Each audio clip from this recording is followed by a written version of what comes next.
loolu sax Mame Matar da nga wax ay kàddu yu am solo rawatina si acte yi nga xamante ni xale yi ñu ngi koy wéy di def loolu sax moo ñu gën a intéressé ñun parce que nag saa su ne bu ñuy xëy di gis ni que jeunesse bi mi ngi gën di sóobu ci li nga xamante ni mooy mbirum homosexualité daf ñuy jaaxal lool yow si sa expérience si jaar-jaar bi nga xamante ni jot nga koo am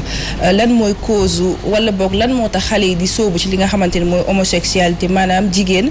nga nekk jigéen nga bàyyi góor ne yow sa morom jigéen moo lay attiré wala góor ak góor am na sax ñoo xamante ñoom ay bisexuel lañ maanaam mën nañ nekk góor comme mën nañ nekk ak ay jigéen te loolu sax yaakaar naa dañ naan que mbir boobu bëri na fi lool am na ay nit yoo xamante ni sax ay autorité lañ su ma ko mënee waxee noonu wala boog ay nit yoo xam ne yu am solo lañ dañuy nekk ak seen ay jabar waaye terewul la ñuy def li ñuy def ci suuf. Je conclus pour 2 secondes ci li ñuy ubbi ce qui prouve que lu ñu calculer la woon dans le site. VI People mooy seen naataango Tange Tandian commissaire exposition bi def un aveu de taille nee na la promotion de l'homosexualité en Afrique particulièrement au Sénégal ne peut se faire que dans la discrétion esthétique le but étant de ne pas heurter les Sénégalais un pays où la question gay est toujours un sujet sensible programme la woon moo tax nag maa ngi profité waat ci plateau bi Biennale des Arts ñi ngi waajal seen 12e édition comme que wolof nee na lu feeñ ci sëy nuyoo woon na ca ngoro la dañ ko fayul na leen état may bët ay bandi yu bare ngi ci biir comité d'organisation biennale bi te exemple bi ma ci joxe rek wane na ko alors li nga laaj léegi dafa am solo parce que ñun adultes yi dañu amel tout tànk yi ak bu rëy parce que suñu borom moo bind tout tànk noonu ñun ñëpp jaar nañ ci tout tànk bu ñu nekkee tout tànk nous avons tendance et c'est une tendance naturelle may bët adulte yi ba adulte lu mu def rek da nga koy jàpp comme parole coranique ou évangélique daal di ko imiter c'est ça le danger et looloo waral nag muy artistes yi muy yéen les hommes et les femmes de médias seen responsabilité dafa rëy seen liggéey mën ngeen ci jëlee ay yiw ak ay tuyaaba yu rëy seen liggéey mën ngeen ci jëlee bàkkaar yu rëy ndax mën ngeen defar nit mën ngeen sànq nit ça dépend ci seen posture mën ngeen defar ay nit mën ngeen di sànq ay nit muy artistes yi muy yéen parce que yéen ñoom yëpp ak yéen ay homme public ngeen. mais lan mooy cause bi pauvreté la wala lan la exactement lan mooy tax nit ki am influence ba moroomam jigéen di ko attiré wala moroomam góor di ko attiré wala boog muy bëgg di dund ak si ñaari sexe yëpp. waaw d'abord damay dégager ce faux argument que pauvreté bi moo tax nit ñi di dugg ci fléau homosexuel li tax par un exemple simple scandale mariage homosexuel bu mbaaw te seen naataango Mansour Dieng le directeur de publication du magazine Icône ràññeeku ci lool mariage ba bàjjen bu góor bi 2 millions la indi waru gar koo kay kon ñooñu pauvre ñu 2 millions warugar. ñaari góor yi doon sëy. ñaari góor yi sëy bàjjen bu góor bu ñàkk jomba 2 millions la indi teg ci table bi ñu daal di jël ku góor kii may ko ku góor kee. léegi loolu laal la noonu xam nga loolu du affaire pauvreté ku pauvre di nga joxe 2 millions warugar à l'époque en 2009. kon du pauvreté nañ tegee pauvreté fële xam nga lan la d'abord mës nañ ci def émission fii maak yow sur le mimétisme aveugle loolu ci lay joué. roy dàq. dinañu dugal ci musiba bu ne. waaye également recherche effrénée de nouvelles sensations des sensations fraudes naan léegi je veux changer d'expérience kumpa daal bëgg naa essayer sama morom boroom ñaari tur la gis naa ne mu ngi free gis naa ne mu ngi happy alors lu tee ma essayer donc yooyu la mais imam des fois nag nga gis ci ñoo xam ne ni moom da ngay jàpp ne pauvreté da koy lal parce que boo dee dem ci quartier yi gën a reculé ñu baal ma ci kàddu gi boo demee ci banlieue bi ak yeneen yu ni mel da nga ciy fekk ay xale yoo xam ne nii soo ñëwee ci seen biir kër yi di nga xam ne fii pauvreté dëgg moom lañ fi wax te da ngay gis ne xale boobu dund nañ ko lu ñu gis la ñuy wax da ngay gis xale boobu tey ji day jékki-jékki rek soqeekoo ci boobu famille commencé ma ngay yor téléphone bu baax ma ngay yor oto ma ngay nangam sàngam te amaana du sax sañ a jël xaalis boobu xëy na du ko indi ci kër gi su fekkente ne ay parents am teelu ñoo xam li muy def da nga ciy gis des fois xale yoo xam ne ni ci école ba la ñuy nekk di jàng seen parents yi amuñu lu ñu leen joxee téléphone bu cher wala lu ñu leen joxee yëre yu cher te da nga leen gis ñoom ñu koy sol ci yenn surprise yi da ngay dem ba ci yàgg ñu ne la kii kat dañ koy tudd ci nangam ak nangam ak nangam te soo xoolee ba ci biir da ngay xam ne lii ñu koy waxal ni loolee dafa am te da nga ci gis ay xale yoo xam ne ci jamono ji ñu wax ak yéen xale yooyu am na ci ñoo xam ne tey ji voyagé nañ amaana nag seeni waajur yi xamuñu wala ñàkk nañoo bañ a xam mais ci pauvreté dëgg la seen parents yi di nekk mais xale da ngay gis jekk-jekk gis leen ñu soqee ko ci boobule famille commencé vie waaw li nga wax dëgg gu wér péng la mais dama bëgg a wax ne que c'est pas la cause principale pauvreté yi bokk na ci waaye pourcentage bu néew la waaye li ci ëpp mimétisme li ci ëpp fréquentation yu bon li ci ëpp c'est la recherche effrénée de nouvelles sensations pauvreté bi nag am na parce que di nga gis banlieue bi nga xam ne ce sont les quartiers les plus défavorisés et saay repéré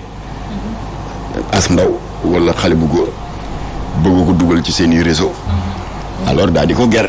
est-ce que nekku dafa am ñoo xamante ne dañ koo tàmm aussi si bi ñuy nekk xale parce que des fois am na ñoo xamante ne seen doom bu ñuy foo duñu leen di seetlu bu baax wala boog duñu leen bàyyi xel te am na ñoo xam ne si bi ñuy foo la ñuy commencé bu dee góor ak góor la ñuy commencé di def ay gestes yoo xamante ni moom la ñuy màggaalee wala bu dee jigéen ak jigéen ñoom ñooy fréquente ndoo tout le temps mën nañoo wéet di def ay affaires yoo xamante ni mi ngi noonu bu ñu wéetee voilà dañuy loolu tam ci facteurs yi la bokk ginnaaw pauvreté bi ginnaaw di manque de surveillance yi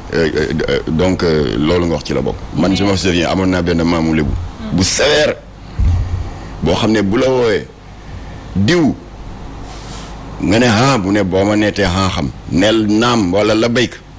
nga déjà loolu déjà dara la ba pare nag ngay ñëw nag mu di la xool ngay xool te bu dee ngay góor mu ne dëgëralal sa doxin bi góor dina doxin ni dëgëral ko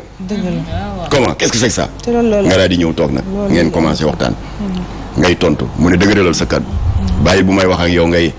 comme li daam Mbodj di wax layam dëgëralal kaddu gi alors kon noonu la mag ñi daan yare c'était dur et sévère waaye bokk na ci li ñuy man ci loolu lay rebondir juste deux questions code pénal bi dañu ko modifié te ànd sàmm jikko yàgg nañoo réclamer criminalisation article 379 donc 279 alinéa 1 alinéa 3 bi nga xam ne daanaka acte contre nature yi yàgg nañu ko en tout cas punir mais yéen li ngeen bëggoon mooy ñu criminaliser ko est-ce que état may na ful la nga xam ne moom ngeen di xeex deuxième kii bi est-ce que nekkul tam Jamra mooy def la promotion de l'homosexualité fi xew rek ngeen yóbbu ko ci média yi woone ñoom ni ñuy solo woone ni seen melokaan quelque part aussi damay tontu ci bi nga mujjee wax wolof dafa ne taab xam nga taab dafa metti mooy fironcle yooyu fees de lëkk mbir am fièvre ak di tëfi ci biir taab metti na waaye nax sa bopp weesuwul nga ne da nga bëgg a faj taab bi ba pare nga ne doo ko bënn donc on ne peut pas vouloir une chose et son contraire mënuloo nekk da ngay alerter xale yi ci musiba yi am ci dëkk bi ba pare di leen nëbb musiba yooyu wan leen ko ne leen fii la àdduna bi toll góor a góor ci dëkku Europe yi dañuy sëy na ngeen ko xam musiba la ngor bu ko diine bu ko te li leen ciy dugal lii la ak lii ak lii loolu c'est pas faire la promotion de l'homosexualité c'est attirer l'attention des enfants sur les dangers yi nekk seen kanam ndax ñu xàmme ko très tôt ndax bu ëllëgee ñu mën ko moytu waaye boo leen ko nëbbee ñu daal di dox di avancer ci àdduna rek daanu ci pax ameel nga leen àq parce que waroon nga leen éduquer te éduquer leen c'est pas faire de la promotion de l'homosexualité nit mënoo bëgg une chose et son contraire il faut appeler un chat na nga xamal xale bi ne déviance sexuelle yi dafa diversifier du homosexualité rek homosexualité am na mooy ngóor jigéen lesbianisme am na nañ ko jàngal suñu doom yi ñu xam lan la mooy góor jigéen yu jigéen zoophilie am na mooy góor jigéen yi xaw a wéré di dem di tëdd ak mala yi nécrophilie am na mooy góor jigéen yi nekk ba guddi dem gis gardien morgue bi corrompre ko dem tëdd ak ay néew il faut leur dire tout ça tëdd ak ay néew ndax àdduna bañ leen a bett ëllëg. est-ce que loolu tam du feebar. feebar la moo tax dama ne dañu détraqué xam nga recherche effrénée de nouvelles sensations daf lay pousser ba ci ay musiba da ngay essayer lii nga ne lii moom kii na expérimenté na jeex na xaaral ma essayé waat leneen noonu la ñuy def bay tëdd ak man tëdd ak ay néew en fait loolu ça existe waaw malheureusement bu ma xamoon ne da ngeen koy aborder ma indi leen ay faits divers mais tamit Mamata nan lañu mën a seetaanee ba bi ñu toll homosexualité amee fi nii doole y a des ONG ay Jamra ay yeneen ànd sàmm sa jikko ak association des oulémas ak imam du Sénégal te li ci gën a exactement te li ci gën a doy wax moom mooy sénégalais yu bëri ñi ngi promouvoir LGBT te xamuñu ko parce que am nay couleur yi nga xamante ni moom mooy couleur LGBT ñu ngi koy gis ci dàll yi ci période nawet lañu ba ci parapluie yi dañ ko ciy gis ba ci yére yi nit ñi dañ koy sol te xamuñu ko est-ce que côté boobu yéen a ngi ci sensibiliser askan bu baax pour ñu gën a yeewu sensibilisation bi mënul weesu lii ngeen di def yéen wax ñun wax lañu mën. mais est-ce que wax ji aussi dem ba moo góor jigéen banaar parce que bu njëkkaan ba woon gënee nekk xale boo déggee góor jigéen astafurlah ngay wax wala yow doo ko sax sañ a mais léegi dafa dem ba banaar nekk lu normal loo xam ne inconsciemment dafa mel ni ñu ngi koy bëgg a accepter donte accepter ci seen stratégie la bokk ndax xam nga ñun ñi ñëpp ba ñu nekkee tout tànk buñ daan dem ci xew yi di dem xaaraani laax ci takk yeeg ngénte yi ñun daan nañu particulièrement man fii ma dëkk juddoo fa Dakar Plateau rue Thiène daan nañu gis suñu bàjjen yeeg suñu umpaañ yi bu ñu daan séddale teraanga ci koñ bi boolu beñe yeeg laax yi góor jigéen ñi ñu daan yónni ñun on avait 2 homosexuels très célèbres yoo xam ne ba bu bàjjen sama bàjjen pare diw kenn ki mënuma tudd turam ndax tuub na léegi kilifa la day nodd sax ci benn jàkk mu ñëw waaw yow foo ne woon maa ngi lay xaar sax ba tey yow umpaañ loo ma wax dikk leen nii tey mu ne ko yóbbul ma boolu beñe bi ci Félix Faure jox ko ñoom bàjjen maam penn waaye bu yenoo bool bi di def ay jeu de hanche ak yooyu ñun xale dañ daan topp ci moom di ko tàcc góor jigéen alors ça faisait partie du folklore ça ne choquait personne waaye léegi boo gisee mu dem ba mel ni ñoom ils se sont organisés en daayira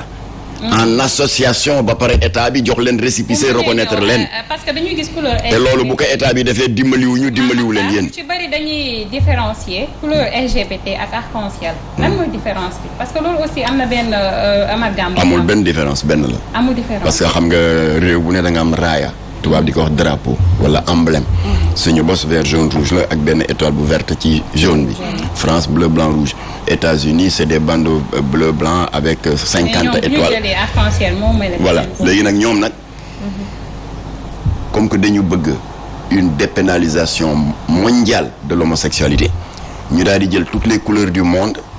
condensé ko dans si benn emblème bu ñu tuddee la couleur arc-en-ciel qui est le symbole de ralliement par excellence de la communauté LGBT mondiale.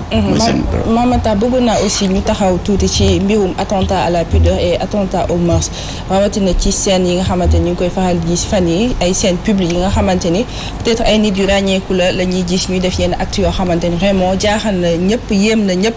parce que tey bu ñu demee ba gis nit am fit taxaw di fóonante en public ba pare amu ci benn regret bëggoon na ñoo xam itam sa xalaat par rapport ak ça te jotoon nañu gis itam porte plainte yi nga xamante ni tegoon ngeen ko si seen ay ndodd fan la toll exactement. waaw li tax ñu porte plainte c'est que seen naataango Pape Alé Niang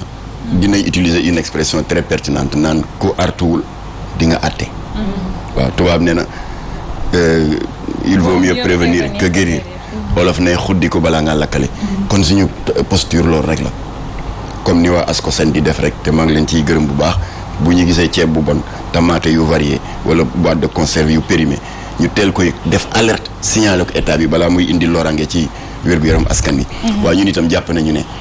du tomate bu varié beeg ceeb bu bon beeg boîte de sardine yu périmé rek ay produits de consommation. les dérives audiovisuelles ak les scènes de concert de musique yuy am des actes contre nature yooyu c'est des dérives yoo xam ne. day soppi ji ko xale yi di leen yàq. ndax lii xew le samedi 12 juin. Grand Théâtre bu ñu bàyyi woon mu jàll. monsieur diggante Amady Badiane ak Amity Thiou. bu ñu bàyyi woon mu jàll. parce que xam nga Wally pour tudd turu ndeyu mbili gi ñaari yoon jàmmaarloo nañu ak moom. ci wàllu di jàllale ay contre-valeurs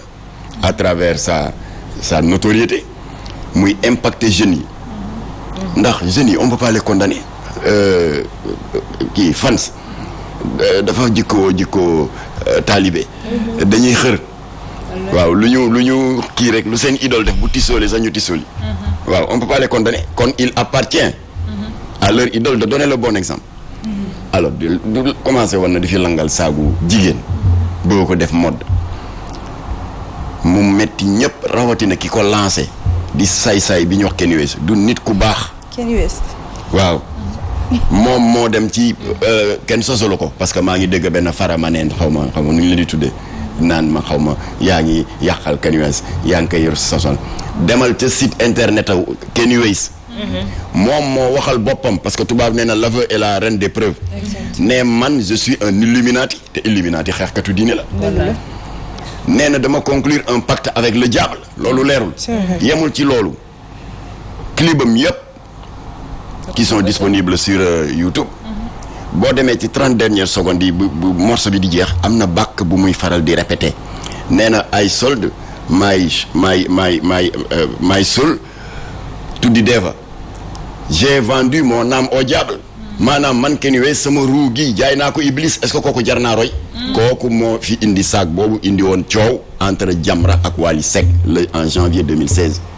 d'accord ñu coow ko nag coow li bari lool Wally jógee voyage def loo xam ne il faut le saluer mënoon na ñëkk wane reewande waaye defu ko dafa jël saag bi dem Grand Théâtre ñun taxuñu mu convoqué Grand Théâtre c'était un concert programmé de longue date Grand Théâtre gros plan télévision yëpp jël ko mu jël ciseau daggat saag bi 1000 morceaux coowu saag bi jeex waaye dañuy toog tuuti rek mu defaat njombe bu gën a garaaw saag bi mu di le fameux t-shirt arc-en-ciel bii ñuy wax sànq sous prétexte que dafa doon célébrer la victoire des Lions contre Ouganda waaye booy célébrer victoire u Lions yi lu la tere sol maillot Lions yi bu dee da ngay célébrer victoire u Sénégal lu la tere sol drapeau Sénégal waaye mu sol loo xam ne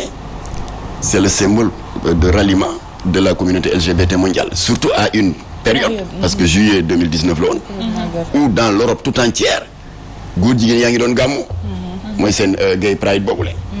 alors par conséquent coow li ne kur lépp ci defar ak tamit ci mbokkoo parce que fii Sénégal benn bopp la xale yëpp suñuy doom lañu suñuy jarbaat lañ suñuy njaboot lañ ma woo yaay ja soxna jaaga di soxna su baax wax ko coow li ci dëkk bi xanaa yëgu leen ko te fi mu ne site homosexuel yi nekk Europe ñu ngay sant di gërëm Wally parce que son concert était retransmis en direct par la RTS ñu naan waay ndax ñu am ku ñu utal une percée en Afrique de l'Ouest particulièrement au Sénégal mu ne ma mu ngi ne la waaye bu yeewoo danaa ko wax mu woo mais Mamata xew ba ñu paree mu woo ma il a juré sur tous les saints est-ce que dëgg la ci moom ou pas sama yoon new ci digganteem ak boroomam la il a juré sur tous les saints que ba mu koy sol xamul woon ne am na boobu signification ba pare jël décision ne dootu ko sol xam nga kon affaire u t-shirt bi féete bo waaye li am samedi moo gën a garaaw t-shirt bi moo gën a garaaw saagu góor jigéen bu Kanye West mais moom est-ce que am na ci wàll am na ci responsabilité moom c'est lui le responsable moral du Ramadan ña ko doon def c'est des danseurs du Ramadan du loo tax ñoo entendre ko moom Wally Seck à la sûreté urbaine ginnaaw bi Jamra Taïef amu ci est-ce que Taïef amu ci xam nga lu tax ma gëm ne Taïef am na xoolaatal vidéo bi ñun on l'a regardé plus d'une vingtaine de fois lu ñu répété ba pare sax boo gisee waa ji jóge fee kii jóge fii waa ji mbalax ñuy tëñëx di tëñëx yi ba jegente saa njoogu nee na yooyu ñun bañ nekkee xale daan seetaan yi sabar ak ndaw rabin bu ñu ñëwee ba jege dégg nga dañuy def ndaat saay wala boog ndaat tël waaye ndaat foonante góor ak góor mais Mame Mactar couleur LGBT mu mel ni seen logo dañ koy waaj a introduire ci station d'essence yi. waaw di ngeen ñu dégg ak coow lu rëy ak benn station d'essence yi ñu ngi waajal suñu combat ak waa ànd sama jëfe moomuñu nit ñi. benn station d'essence ñoo waa benn la. moomuñu nit ñi. nañu yem ci seen liggéey. waaye non seulement danaa fi uti milliards. waaye danaa yàq ndaw li ba pare profiter def clin d'œil au lobby homosexuel mondial nee leen danaa leen utal bunt pour que dëgër bopp gi Sénégal dëgër bopp dañ ndax Sénégal mën a aligné wu sur le Gabon qui a légalisé l'homosexualité le 30 juin 2020 ndax Sénégal mën a aligné wu sur Centrafrique qui a légalisé l'homosexualité. D'accord. Île Maurice légalisé l'homosexualité. Cap-Vert bi ñu sori nga. waroon nañu wax nag ban entreprise la comme ça ñu xam. ñun tamit ñu déedéet bàyyi leen rek parce que moom ñu ngi te jaaxaluñu nit ñi manifestation bu mag la ñuy waajal entreprise boobu ñu ngi ciy liggéey ak waa sa ànd sàmm jikko yi seetaan leen ñoom rek parce que moomu ñu nit ñi dëkk bii Bamba tëdd Maodo Baye Niass Baye Laye ku ko bëgg a toroxal yaay torox incha allah. am na solo Mame Mactar ñu lay jaajëfal vraiment. voilà plainte bi kon procureur jot na ko. àdduna ci te ñu ngi gërëm sëñ Bassirou Gueye parce que bi plainte bi di ñëw mu ngi ko fekk Makka dafa demoon Umra. waaye daf ko yëg rek woote nañ leen téye. d'accord téye nañ leen tëj leen plainte baa ngi ñëw le 22. ñu tëj leen le 24. léegi ñu defeere leen ñu nga prison bu Cap Manuel. bu ko defee nag fii may waxe yow nii kii nu mu tuddati tribunal flagrant délit mu ngi leen di atte. waaw suñu avocat nga fa tey fa laa waroon dem. waaye comme que yéen su may jigéen ñu baax ngeen bi ma awoonee bëgg nañ nga ñëw ak yu demee noonu ma daal di def loo xam ne waruma ko def waaye ma ne ko ne yéen jar ngeen ko moo tax ma am ñu ma représenté tribunal ma daal di ñëw fii kon nag maa ngi kontaan ci waaye bàyyi ma tàggoo waay kon maa ngi kontaan maa ngi delluwaat di leen sargal di leen delloo njukkal ci liggéey bu am solo bu leen ko xeeb yéen a ngi defar xale yu bare bari parce que seen émission bi c'est une émission relax mais en réalité yéen a ngi jubbanti ñu bari alors loolu nag yàlla na suñu borom bindal yiw yu bari yal na yàlla barkeel seen liggéey yal leen yàlla def ay kilifa ñi ci amagul borom kër am ngeen yéen ñëpp defe naa waaw yal leen yàlla jubóole dëppale seen i wërsëg yal na yàlla dàqal réew mi seytaane def jàmm ci réew mi te làqal ñu Sénégal fu yàq yeggul asalaamaaleykum wa rahmatullah